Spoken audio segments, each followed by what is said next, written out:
All right. All right. Well, welcome everybody. I'm very excited. I'm your host, Rabbi Drew Kaplan here. And this is a first for Village Torah because this is my first time having on a local rabbinic guest. I hope to do more of these. And so this is our guinea pig. This is our experiment. And I'm very excited to have local rabbi with us, Rabbi Noah Ferro, that some people, you may even be members of Northern Hills Synagogue. He is the head rabbi. He's the chief rabbi of Northern Hills Synagogue. What's your exact title? Just rabbi. Just We've rabbi. got other rabbis there, but I'm the rabbi of the synagogue, which Executive rabbi? Yeah, sure. Rabbi. Okay. And you are, so for those who might be less familiar with you, Rabbi Ferro, you are a 2019 graduate of Hebrew Union College right here in Cincinnati? 2017. 2017. 3.5 years of experience under your belt as a rabbi. And you graduated from like a directional state school in Tennessee? Yep. Southern, Northern? Tennessee State University, and not non-directional, just Tennessee State University. A non-directional state school in Tennessee. All right, Tennessee State University. And I'm very excited to have you here. Anything else we should know about you? I think that's it. I'm excited to be here too. So this is my first. That's my first role as a guest on a show. A show with high production values like that. It's Zoom. Yeah. So we're here to talk about this week's Torah portion of Vayehi, which is it's funny to think about final, because this is the final Torah portion in the book of Genesis for this annual reading cycle. It is also, coincidentally, the final week of the year of 2020. One can throw many adjectives around the year 2020, but I think we are all very glad that this is going by the wayside, and that this Torah portion discussion is for the Shabbat of the very first Shabbat of 2021. Something that I think is a year of transition and hope, unlike 2020. And they say every ending is a new beginning too, right? So we see that here in the Parsha as well. There we go. So we're in a bit of transition, which also fittingly is what's going on in this week's Torah portion. We literally start off with, it's called Vayehi because it starts off by saying that Jacob lived for 17 years in the land of Egypt. So he's now coming to the close of his life, just as we're coming to the close of the entirety of the book of Genesis, which really started with Adam, made its way to Noah, which made its way to Abraham, Isaac, now finally to Jacob, which we're closing off that, I want to say a chapter of a book, but we're literally closing a book. And now it's transitioning really full on into the Bnei Israel, the Israelites' existence in Egypt. And it's been a good time for them, because the entire time that the Bnei Israel have been living in Egypt, they've had their brother as the vizier, or whatever fancy term you want to call him in the Egyptian government. So they've been living nicely, despite escaping the famine. They've been living nicely. Things have been good. And now we're transitioning really the earlier time. It's now all Bnei Israel time. It's Israelite time as we transition into the whatever. It's a time of transition, just as much as this week, final week of 2020, first Shabbat of 2021 is also very much transition time. Yes. Very much. Yes. Yeah. So it's rabbinic and it's droshing. Yeah. Sounds good. Or just on the nose with the droshing. So, all right. So one of the things that I find, for those who tuned in earlier to the discussion I had about sort of the normally scheduled Village Torah discussion on this week's Torah portion, I mentioned the notion of ethical wills popped up, and in between that and this discussion with Rabbi Ferro, I stumbled upon that ethical wills have been a Jewish thing and actually stem from right in this week's Torah portion, chapter 48. So I'm just going to quickly, in case for those, I'm just going to throw up this Wikipedia page on ethical wills. It literally has traditionally been a Jewish practice. That even right here, I'm not saying that Wikipedia is a bona fide 100% great source, but it's a start. And so it's fitting that it's going to be at the start of our conversations, that even right here, it says it's been something that rabbis and Jewish lay people have been writing in the 19th and 20th centuries, but it's been around. I mean, it starts original from the 49th chapter, I'm sorry, I said 49th chapter of Genesis, as far as the dying Jacob, talking about his burial. And we can even talk about the book of Deuteronomy. We see even in the 14th century, we see a rabbi writing this. So, and throughout medieval periods. So the Jews have been doing this for literally centuries, and we can even trace it all the way back to this week's Torah portion of Vayehi as even millennia. It's not just a historical tradition, it's literally a biblical Jewish tradition that's been part of our people to pass on, to transmit our values, our morals, and more to subsequent generations. Absolutely. And I know that we were chatting before I pressed the record button of, you were saying, Rabbi Ferro, you think about these as I mean, yes, I think in sort of the latter part of the 20th century, it sort of hit a broader appeal, a more mass appeal that's gone beyond the particularist confines of Jewish practice and broken out into the popular domain, certainly in the Western world, as a practice. But you were saying that it strikes you as something that's, has a Jewish character to it. Yes, deeply Jewish. I mean, I was going to say, just kind of, as a joke, the idea of, the parents saying, okay, these are all the things you have to do after I'm dead and gone. I'm still going to tell you what to do. But, beyond that, no, I think there is something profoundly Jewish about it. I mean, in a sense, if you noticed in that article, there's a discussion too of the end of Deuteronomy and Moshe's speech to Bnei Israel saying, this is what I want you to do, after I'm dead and gone. And it's Torah tziva alonu Moshe, right? Morashaki la Yaakov. So like this idea that we have this inheritance. It's Torah, a spiritual inheritance in Torah, right? And it's commanded after those who've been here are now gone. That it's bequeathed, that it goes to future generations, and that we share it, we pass it on. And what is Torah if not ethical instruction? I mean, in a sense, it is giving us a thrust to our lives, and that's it has moral dimensions, it has ritual dimensions, it has dimensions of the peoplehood and the nation, cultural dimension. Yes, it's all there. I was going to say cultural. I was waiting for cultural because it sounds too, I don't know, too morally and ethically highfalutin to talk about. Just right. It's not just but also culture. But also culture, and I know you did mention the peoplehood aspect. So I think there's also that cultural and peoplehood aspects, and I also think it's deeply fascinating where this first appears. Why now in the Torah? Why are we waiting to the tail end of the book of Genesis? So I can't help but think this wasn't an issue when they were in Canaan, right? That's the homeland. It's only in diaspora, right? Jacob, who spent the final 17 years of his life, so it's been a small portion of his life, but now he knows he's in a land not his own. His children are in a land not where they grew up. And certainly also this interaction between him and his grandchildren, Manasseh and Ephraim. So they've been raised in a land that's not of their own culture and people. And I think that's when in diaspora, certainly in Jewish diaspora, when cultural values can easily not be fully surrounding us, whereas in our own, right?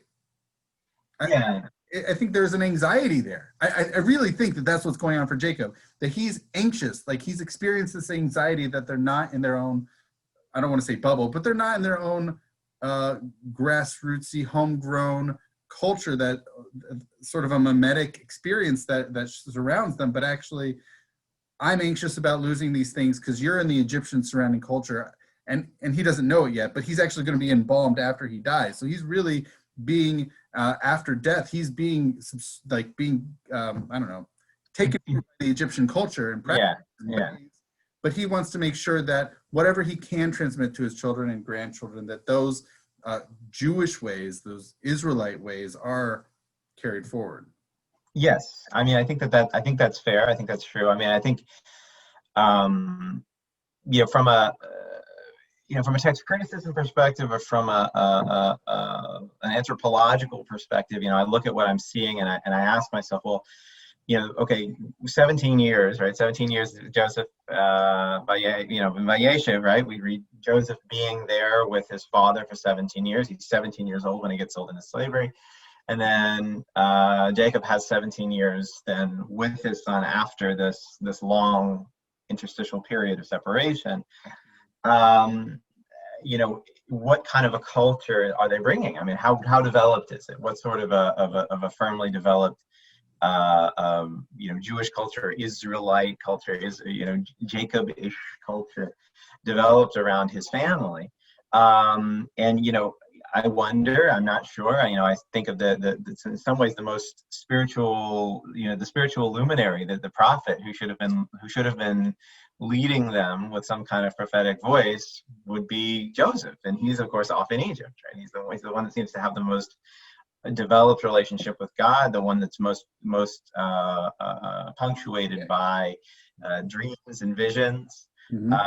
So in that sense, it seems like he's worried too, because he knows that he can't just count on them either. He clearly can't count on Reuven, he can't count on Shimon, he can't count on Levi, because the way they've behaved previously. But I talked last week in my my Torah on Vayigash, and one of the things that came out for me, and I made sure to make a point of mentioning, was that for Yosef, part of what Joseph. Sorry, I keep slipping back into the Hebrew there, but part of what he's trying to do with his brothers is to test them to see if they've gotten that jealousy out of their system, and whether or not they're going to show that toward Benjamin, toward Benjamin.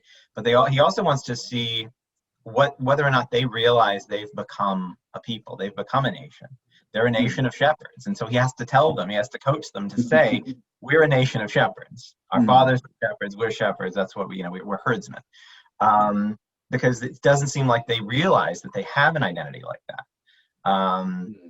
And so he makes a point of kind of, drawing that out of them. And I think he's also trying to draw that out in terms of getting them to see the hand of God, the role of God in their lives and in the turns everything is taken. It's one of the reasons why he says, no, God sent me here. It would be, obvious if they understood God the way he does, that yes, God sent him there. But he has to make sure to tell them, because they haven't had that presence. They haven't had somebody reminding them of the role of God, the hand of God in their lives.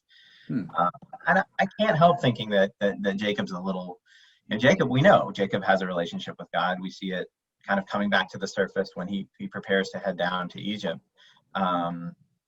And I think that's part of what's motivating him here too, is he wants to make sure that his sons don't forget the role of God in everything that's been going on, and to recognize that that's part of what keeps them together. Yeah, I mean, yeah.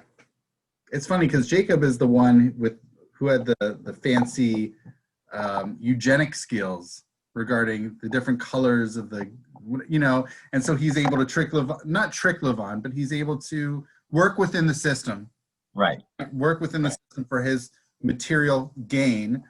He's just, that's the system. And he's got, I want to say skills with I want to say what is it called? Fathering skills? Animal husbandry. That, yes, animal husbandry skills. So that's Jacob, right? And I think so clearly has a sense of that. Yeah. So, and he passes it on, right? They are shepherds, and clearly he must have passed some animal husbandry skills down to his offspring. It certainly seems that way. And he also knows his sons well, because having that many children, and not many of us have that many children to keep in order and figure out who's who, let alone their individual characteristics and personalities. And yet he's able to identify each of them and characterize them in this week's Torah portion of this is what you bring to the table. This is how unique you are in these different ways. And I think that's I don't really know what to do with that, to be honest. Like he's like it's part description, part this is what this is what's to come. Right. Yeah, I mean, it's not all favorable. I certainly his what he says to Ruvain isn't particularly favorable. What he says to Shimon and Levi, not particularly favorable. And for Yehuda, for Judah, it's a little more exalted. We saw it, in last week's Haftarah, we saw this discussion of Judah and Ephraim, side by side, thinking about the southern and northern kingdoms respectively, and kind of post-exilic terms, like what Ezekiel is concerned about there, making sure those kingdoms stay together. So it seems like there's like a Joseph is ascendant, but also Judah is ascendant. And there's a little bit of a discussion about the different, the relationships between the tribes, between the brothers, maybe also thinking about subsequent history and how that relates. Putting on my skeptic's hat, I say, oh, this is, they could be writing the history backwards. Mm-hmm. Putting on, a more faith based or more, just Torah Ve'emunah standpoint. It's the Torah is predicting events that are going to come later. So it really depends on, I think, kind of how you see the chicken, how you see the egg. Right. But also they are old. They're old enough. They have defined personalities, and he also the sons themselves. Yes, absolutely. These aren't entirely prophecies or this is what your future is going to be. He's describing them, and like you mentioned, they're not all complimentary. What he says about Reuven is not kind. What he says about who's after Reuven, Shimon and Levi, he's also like, you guys your weapons are tools of lawlessness. So they're not all great. Judah, he praises extensively. Joseph also gets good praise. And we see a couple others in there that, good things are said about them. Others are just, that's just Zebulun. You're going to have ships. Great. Good for you. Dan will, it's going to be a little choppy, who knows. But ultimately, I think parents know what's going to happen with their kids to some degree. Yeah. I already, with my little kids, I'm like, oh man, I'm going to watch out for that one when she's a teenager. They're all going to, you have a sense of their trajectory and their development. Yeah, I mean, that's fair too. Yeah, I mean, if we think of it certainly more in terms of like an ethical will and what's, what are the particular insights that he's trying to bequeath to each of his kids. I think there's a nice positive takeaway that we could find in, I sometimes say, I'm not always sure when we feel like we're getting a message from God through the text or through an insight in our lives, through something we hear from someone, through a piece of wisdom that comes our way. And forgive me for what's about to sound heretical. Go ahead and hold your breath. I'm not always sure what we hear is the truth, but I think it is what we need to hear. I think sometimes God gives us a message that motivates us in a particular way, gives us a little bit of a nudge in a particular direction that we need. And even if we don't come back to that and say, you know what, that was deep truth, I understand exactly what it said, it was factually accurate to my situation. Sometimes it's more like, oh, that was the thing I needed to be hearing or thinking about or working with right now in order to go where I needed to go next. Well, that happens with the book of Yonah, where he goes, they say, you guys are all going to be destroyed. And Yonah said when they're not, but they repented. Like they took the message they needed to hear. They did the action that needed to happen to keep them. They repented. They were sorry. Right. It was distraught. Like, God, you didn't do what you said you would do. He's like, well, they repented. Right. It's like he's like, look, I'm just concerned with results. Like that was the thing I need. I'm concerned with results. And same thing happens with Mesh in the by the with the golden calf, and God's saying like, okay, get out of my way. I'm gonna go destroy these people. And Moses is like, whoa, hang on, and we'll talk a little bit more. And ultimately, God doesn't destroy everybody, but having said that, motivated Moses to make certain, take certain actions and take certain steps that were helpful and that were positive.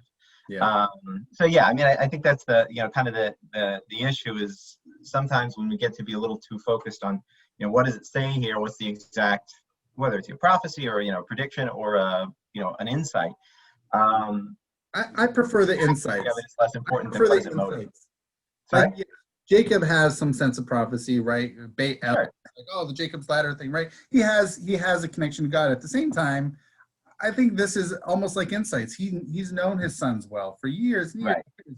He's lived with them. He's seen them from when. So he has perhaps the deepest insights, aside from maybe their own individual mothers. He has deep insights into all of them.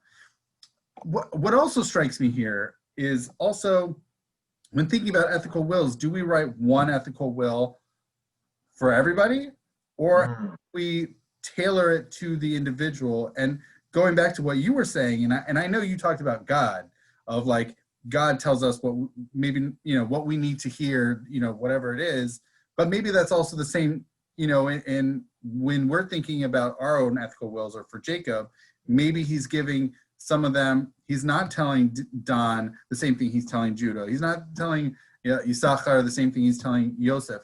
He's telling different, he's tailoring the message to his particular audience. So I think there's a message in there for us as well, as of if I were to say something to maybe my oldest daughter, it wouldn't be the same as it were to be my youngest daughter. I would give them different messages, because I know they have different personalities, and different things will affect them differently and make them think about their actions going forward correspondingly. Right. Well, I as you're telling me that too, I was thinking about your greatest piece, right? The teaching, it's all over Perek Shalom in Derech Eretz Zuta, but you've also got this piece, this very specific piece around be like the disciples of Aharon, and be like the disciples of Aaron. What did Aaron do? Well, he would, greatest piece. So why? Because, well, it's okay to sometimes tell a little white lie for the sake of peace. Mm-hmm. Aaron would, according to this midrash, Aaron would find, two people in an argument, not talking to each other. And so what does he do? Well, one of them, comes up to one of them and says, so-and-so feels so bad about what he did to you. And he really hopes he can talk to you because he wants to apologize. And goes to the other one and he says, so-and-so feels so bad, and tells him exactly the same thing. And they would come together because of the things that he would say. And so I think, sometimes motivating people, doing the things that you need to do, saying what you need to say to motivate somebody in a particular direction. Obviously, trying not to take liberties with the truth, but for the sake of the greater goal, the greater good, sometimes a particular push has to be given in a particular direction. And I think telling people what they need to hear, maybe. Yeah. I think focusing with parents, the opportunity for us is more kind of to focus on what are the particular strengths, what are the particular blessings that we see. Either the aspirational blessings we want to see for this child, the things that we need to tell them to make sure they understand they can do, or in some cases, to tell them, look, I've known you for a long time. I've observed some of your weaknesses, and these are the things that going forward you want to try to watch out for. You want to try to make sure that these things don't get the better of you. And I think that when Jacob offers those particular words to Reuven, to Levi, to Shimon, what he says to Binyamin as well at the end. I mean, that one's not particularly complimentary either. Benjamin is a ravenous wolf. In the morning he consumes the foe, and in the evening he divides the spoil. And you think, what? This is your baby boy. This is your youngest son. What are you saying to him? But there's something. At least he divides the spoil. Well, at least he's dividing it, right? He knows how to share. Something I'm still sometimes trying to struggle with my own son about with his sister.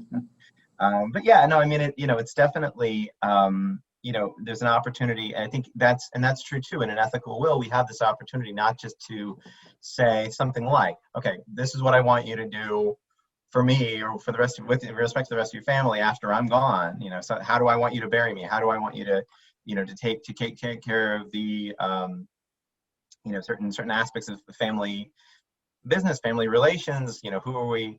Make sure you send the Rosh Hashanah card to your Aunt Vivian, because she's not gonna, she doesn't even remember I'm gonna be dead. There are all sorts of things that we might want to make sure that we remind our kids to do or tell our kids to do.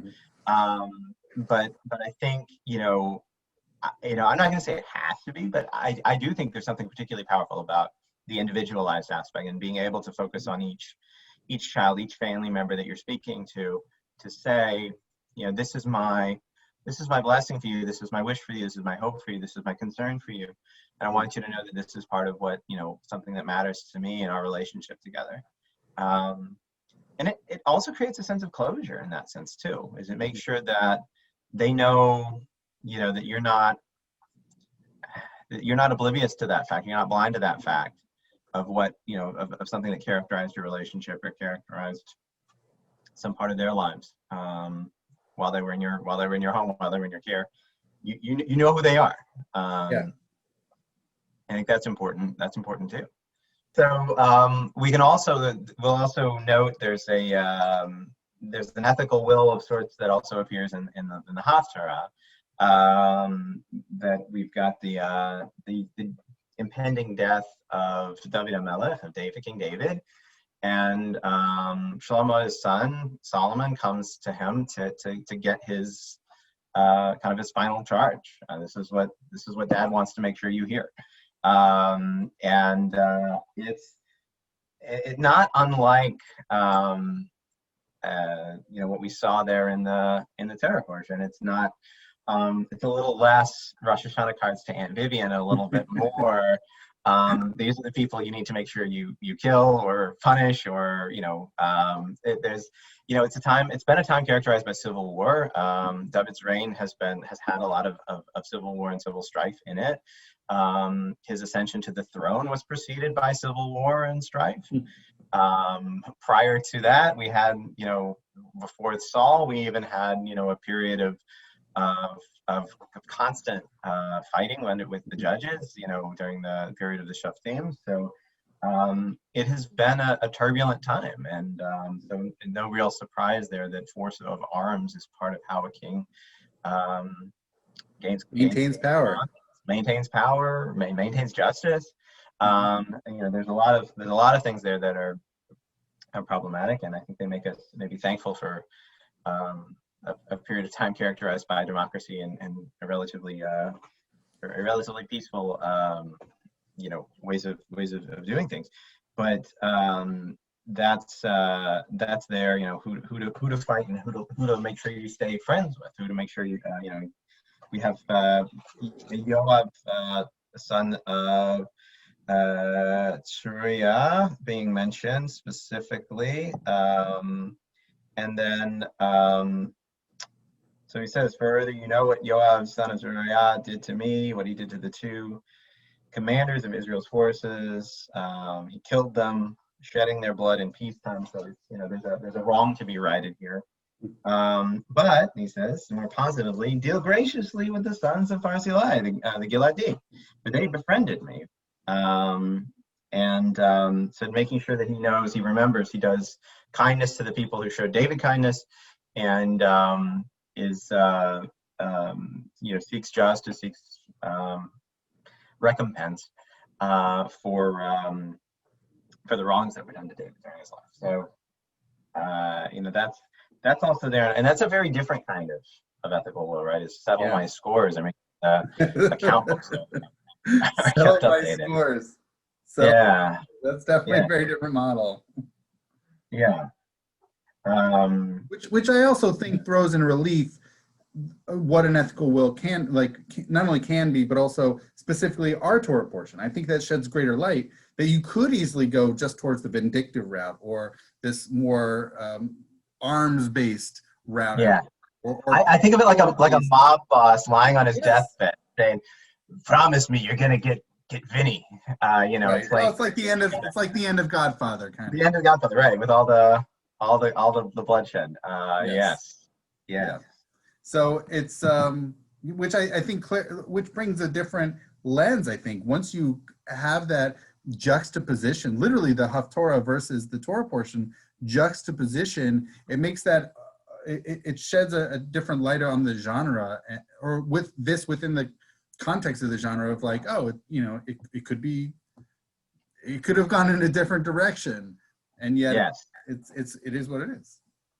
Absolutely. Yeah, I think it makes me feel a lot more appreciative of what Jacob gives his kids. Yeah, Yeah. sure. All right. All right. Good stuff. Yeah. It is. Yeah. Rabbi Ferro, thank you so much. First of all, thank you for being a guinea pig, for being the not known, for being the first in this series with local synagogue rabbis. This is really great. And I want to say thank you so much. Thank you, Rabbi Kaplan, for having me. I really appreciate it. All right. My pleasure. All right.